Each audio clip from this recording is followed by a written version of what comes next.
Pull! Oh! Ya!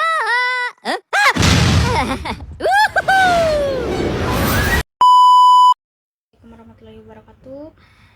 Hadirin saya di sini, saya akan mempresentasikan hasil makalah yang saya buat bersama kelompok kami. Baik, saya mulai pendahuluan. Latar belakang kesehatan merupakan faktor penting dalam meningkatkan kualitas hidup manusia dan pembangunan suatu bangsa. Dua masalah kesehatan yang masih menjadi tantangan besar di Indonesia adalah penyakit kronis dan kesehatan mental ibu hamil, melahirkan, dan nifas. Penyakit kronis seperti diabetes, mellitus, hipertensi jantung, dan kanker terus mengalami peningkatan angka kejadian. Penyakit-penyakit ini sering kali bersifat jangka panjang, membutuhkan perawatan berlanjutan, serta menimbulkan beban ekonomi dan sosial yang cukup besar bagi pasien maupun keluarganya.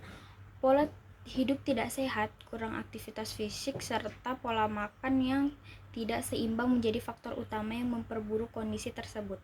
Di sisi lain, masalah kesehatan mental juga masih menjadi perhatian serius. Angka kematian ibu atau AKI dan angka kematian bayi (AKB) di Indonesia masih relatif tinggi dibandingkan dengan antara lain kurangnya pemeriksaan kehamilan secara rutin, komplikasi saat persalinan, keterlambatan penanganan medis, serta rendahnya kesadaran atau pentingnya pelayanan kesehatan maternal. Oleh karena itu, identifikasi masalah kesehatan pada penyakit kronis dan maternal sangat penting dilakukan. Dengan adanya identifikasi yang tepat, upaya pencegahan, penanganan, dan peningkatan mutu pelayanan kesehatan dapat lebih terarah. Hal ini sekaligus meningkatkan kesejahteraan masyarakat.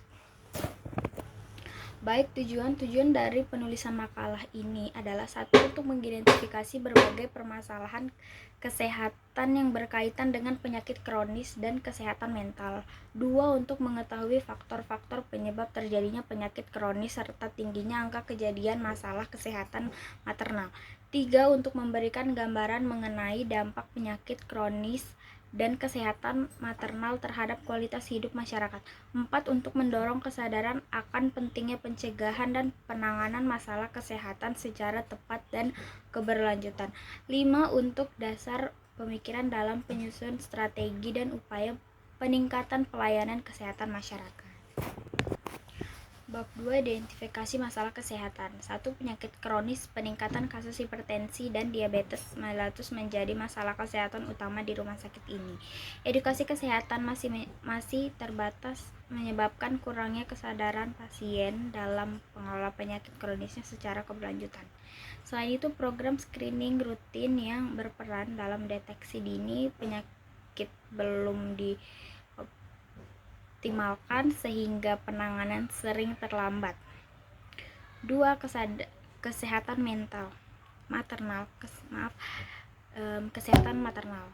Ibu hamil risiko tinggi memerlukan pemantauan yang intensif untuk mengurangi komplikasi selama kehamilan dan persalinan. Namun, serta monitoring jangka panjang bagi ibu hamil beresiko tinggi belum tersedia di rumah sakit. Koordinasi antara bidan, dokter, dan manajemen juga belum berjalan secara optimal sehingga pelayanan kesehatan maternal kurang maksimal.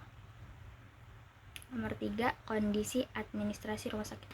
Rumah sakit belum memiliki unit khusus pengolahan penyakit kronis. Koordinasi antar unit pelayanan seperti bidan, dokter, dan manajemen masih belum efektif. Selain itu, tidak ada sistem monitoring yang terintegritas untuk pasien kronis maupun ibu hamil risiko tinggi sehingga pelacakan dan tindak lanjut pasien kurang optimal. Bab 3. Fungsi promotif berfokus pada peningkatan kesadaran dan pengetahuan masyarakat mengenai pentingnya kesehatan dalam konteks ini. Edukasi kesehatan secara keberlanjutan sangat penting untuk membantu pasien penyakit kronis dan ibu hamil risiko tinggi memahami pola hidup sehat dan manajemen penyakit. Fungsi fungsi bertujuan mencegah timbulnya penyakit atau komplikasi dengan melakukan intervensi dan seperti screening dan vaksin. 3.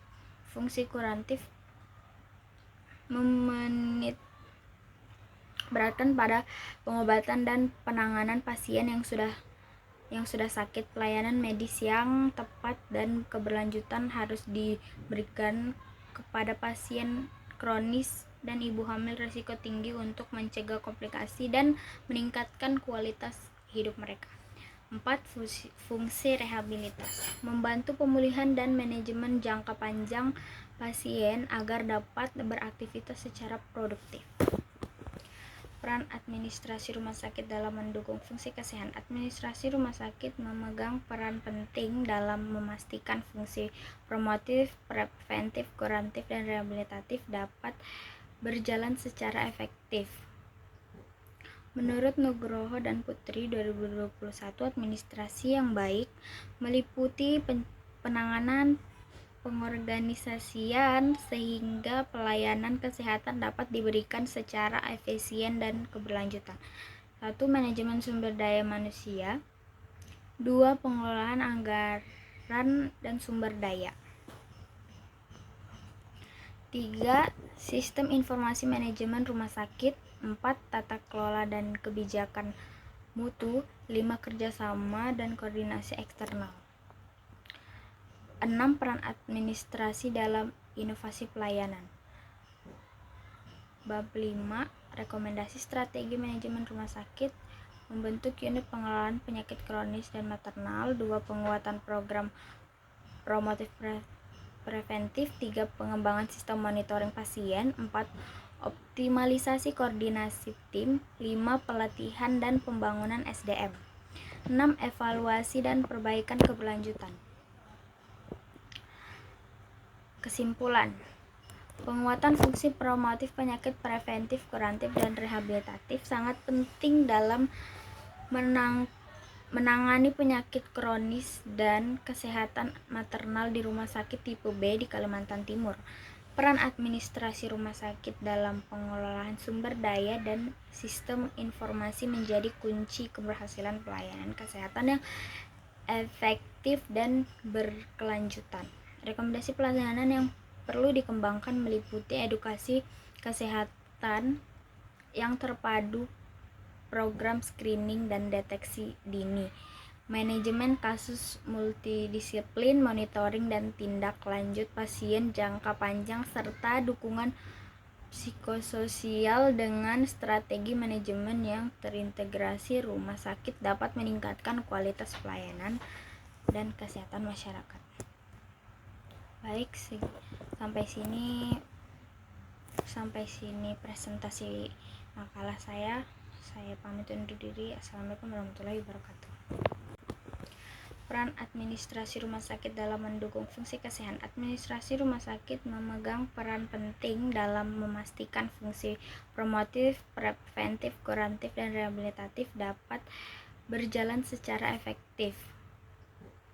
Menurut Nugroho dan Putri 2021, administrasi yang baik meliputi penanganan, pengorganisasian sehingga pelayanan kesehatan dapat diberikan secara efisien dan keberlanjutan. 1. Manajemen sumber daya manusia. 2. Pengelolaan anggaran dan sumber daya. 3. Sistem informasi manajemen rumah sakit. 4. Tata kelola dan kebijakan mutu. 5. Kerjasama dan koordinasi eksternal. 6. Peran administrasi dalam inovasi pelayanan. Bab 5. Rekomendasi strategi manajemen rumah sakit. Membentuk unit pengelolaan penyakit kronis dan maternal. 2. Penguatan program promotif preventif. 3. Pengembangan sistem monitoring pasien. 4. Optimalisasi koordinasi tim. 5. Pelatihan dan pembangunan SDM. 6. Evaluasi dan perbaikan keberlanjutan. Kesimpulan, penguatan fungsi promotif penyakit preventif, kuratif, dan rehabilitatif sangat penting dalam menangani penyakit kronis dan kesehatan maternal di rumah sakit tipe B di Kalimantan Timur. Peran administrasi rumah sakit dalam pengelolaan sumber daya dan sistem informasi menjadi kunci keberhasilan pelayanan kesehatan yang efektif dan berkelanjutan. Rekomendasi pelayanan yang perlu dikembangkan meliputi edukasi kesehatan yang terpadu, program screening dan deteksi dini, manajemen kasus multidisiplin, monitoring dan tindak lanjut pasien jangka panjang, serta dukungan psikososial dengan strategi manajemen yang terintegrasi rumah sakit dapat meningkatkan kualitas pelayanan dan kesehatan masyarakat. Baik, sampai sini presentasi makalah saya. Saya pamit undur diri. Assalamualaikum warahmatullahi wabarakatuh. If the sun refused to shine,